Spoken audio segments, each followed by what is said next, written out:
ગાજર સૂજી કેક. શક્ય હોય તો લાલ ગાજરનો જ ઉપયોગ કરવો.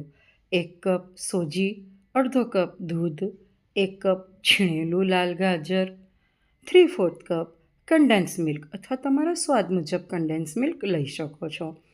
મિશ્રણ બરોબર મિક્સ કરો. ઘટ્ટ લાગે છે મિશ્રણ એટલે થોડા દૂધની વધારે જરૂર છે.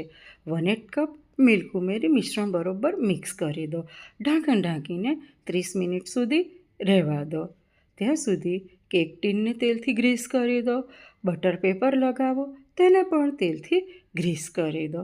30 મિનિટ પછી મિશ્રણમાં 1/4 કપ તેલ, 1 ટીસ્પૂન એલચી જાયફળનો ભૂકો, 1 teaspoon baking powder, 1/2 teaspoon baking soda ઉમેરી કટ એન્ડ ફોલ્ડ પદ્ધતિથી મિશ્રણ બરોબર મિક્સ કરી દો. ઉપરથી સૂકા મેવાની કતરણ ઉમેરી કેક ટીનમાં ઉમેરી દો. કેક ટીનમાં ફરી આ મિશ્રણને સૂકા મેવાના કતરણથી કવર કરી દો અને બેક કરવા મૂકો.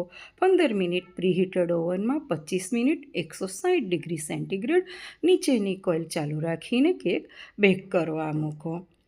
બેક થઈ ગયા પછી ટૂથપીક કે ચપ્પાની મદદથી ચેક કરી લો.